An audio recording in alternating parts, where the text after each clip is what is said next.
daring and cold-blooded courage. The true story of one of the most extraordinary commando assaults of World War II. An outstanding cast in the spectacular Sunday movie at 8:30, The Sea Wolves on 7.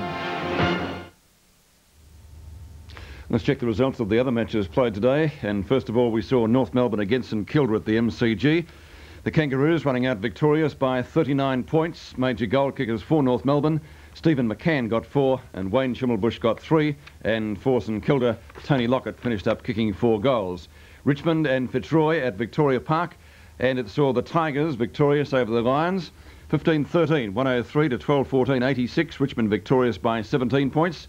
Eustace got 4 goals for Richmond, as too did Roach. And for Fitzroy, Quinlan also finished up with 4 goals. Richmond by 17. Tomorrow at the Sydney Cricket Ground, straight after World of Sport at 5 minutes past 2, the Sydney Swans take on Hawthorn. Hawthorn have won their last 7 games against the Swans, who have yet to defeat Hawthorn in Sydney under the coaching of Alan Jeans. Right, let's go up to the offices now of the Sunday Press for all the latest footy information. As we say, a very good evening once again to Scotty Palmer. Good evening, Peter, and good evening, viewers. Football took a heavy toll of some wonderful players today. Brownlow medalist Peter Moore and his captain Robbie Flower are both in Epworth Hospital tonight, missing the Demons celebrations. Moore has a damaged ligament in the neck and Robbie a fractured collarbone. It's only 3 weeks since he returned from a bad finger injury. But Ron Barassi said the win over Footscray was the best example of courage and desperation since he's been back at Melbourne coaching. The Demons finished with really 17 men because Peter Giles had double vision after a heavy knock and he had to be moved from defence into attack. The Bulldogs had an hour's post-mortem after today's game. Mickey Malthouse said he was mystified at the reversal of form. Footscray play again on Tuesday night and have Egan with a knee and Bahajo with a badly lacerated eye. And young Peter Foster, he's in Royal Melbourne Hospital tonight with a fractured jaw. It'll be wide and it could be 10 weeks before he's ready to play again. Collingwood coach Bob Rose had victory plucked from his grasp in the dying minutes at Windy Hill, but he was smiling tonight. He said he was delighted with the Magpies' running, tackling and courage. The word courage is pretty important, said Rosie.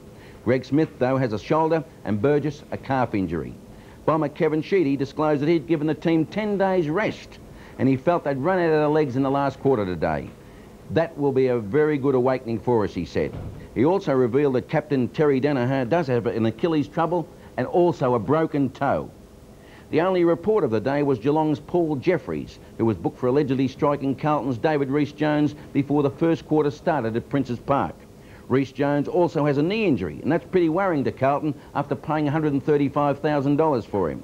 Geelong coach Tom Hapey said the Cats just weren't aggressive enough today. Carlton sent Wade Harms off to hospital after a heavy clash with Neville Bruns, but the x-ray revealed no breaks, just a bit of bruising in the jaw. Coach David Parkin said he was pleased with the Blues committed themselves today and they contested every issue. Fitzroy is also in the wars tonight.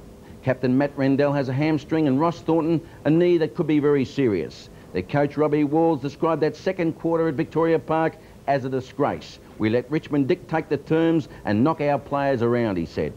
Tiger Paul Sproul said he was pleased with the Tide's side's tackling today. They have Bill Nettlefold, that little nuggety bloke, back at Punt Road, teaching them all the tricks. Tim Barling has a shoulder, but he should be okay. More bad news for St Kilda. And not only that 39-point loss to North Melbourne at that sparsely packed MCG today. Centreman Greg Burns has a bruised kidney. He was passing blood tonight and has been admitted to the Melbourne Hospital for observation. Coach Graham Jelly said, however, he was pleased that the Saints showed a bit of commitment. There's still some fights left in back in the Saints, he said. North Melbourne coach John Kennedy said he would have been pleased if North had only won by a point. After last week's win, he said there was a danger of a backward slide. The crowd at the big arena, just over 12,000.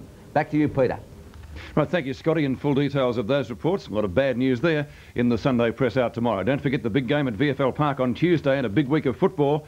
Footscray play North Melbourne under lights at 8:30, and you'll see that match live and exclusive to 7 Sport. We'll take a break, back with more action from the game between Carlton and Geelong at Princes Park in just a moment.